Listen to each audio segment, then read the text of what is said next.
সাল্লাল্লাহু আলাইহি ওয়াসাল্লাম হাদিসের মধ্যে ইরশাদ করেন, তোমাদের মধ্যে কেউ পরিপূর্ণ ঈমানদার ততক্ষণ পর্যন্ত হতে পারবে না যতক্ষণ না পর্যন্ত তার নিকট তার পিতা মাতা, তার সন্তান সন্তানাদি এবং পৃথিবীর সমস্ত মানুষের চাইতে আমি নবী অধিকতর প্রিয় হব।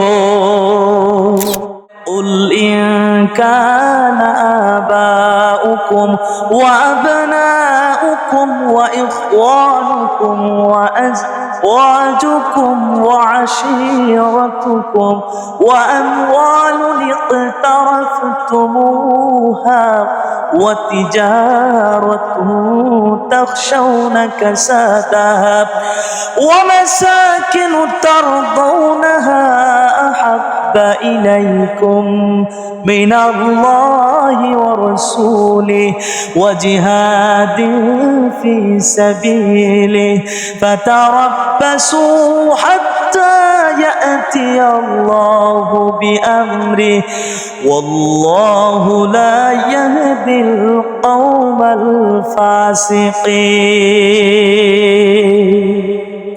আল্লাহ রাব্বুল আলামিন বলে, উল ইনকানা, হে নবী আপনি জানাই দিন, তোমাদের আবাউকুম তোমাদের পিতা, ও আবনাউকুম তোমাদের সন্তান, ও ইখওয়ানুকুম তোমাদের ভাই, ও আজওয়াজুকুম তোমাদের স্ত্রী, ও আশিরতুকুম তোমাদের গোত্র তোমাদের প্রতিবেশী, ও আমওয়ালুন ইকতারাফতুমুহা তোমাদের মাল সম্পদ যেগুলো তোমরা উপার্জন করেছো, ও তিজারাতুন তাখশাউনা কাসাদাহা তোমাদের ব্যবসা বাণিজ্য,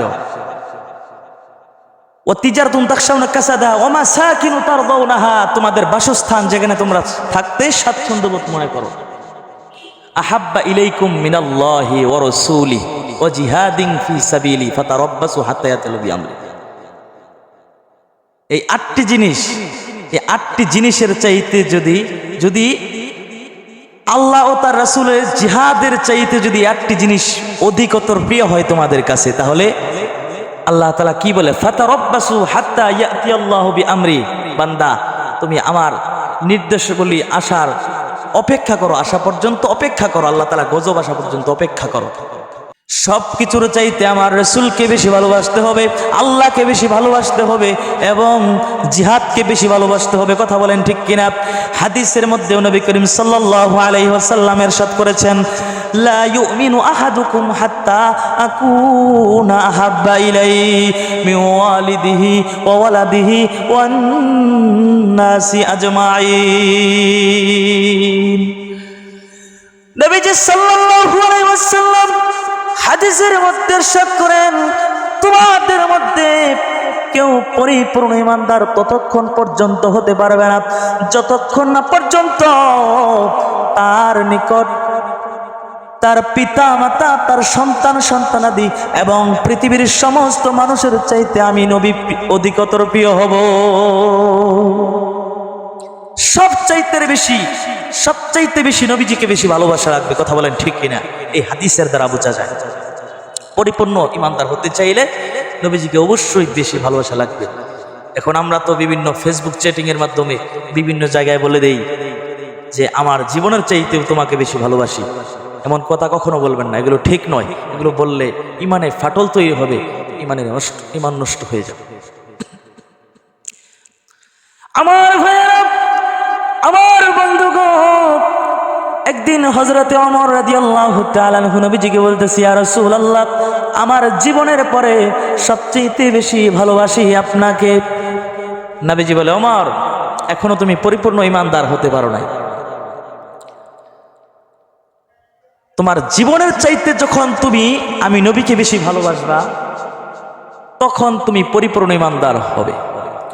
হযরতে ওমর রাদিয়াল্লাহু তাআলা আনহু তারপরে বলে দিলেন, ইয়া রাসূলুল্লাহ, ইয়া হাবিবাল্লাহ, খোদার কসম করে বলি, আমি এখন আমার জীবনের চাইতেও আপনাকে বেশি ভালোবাসি।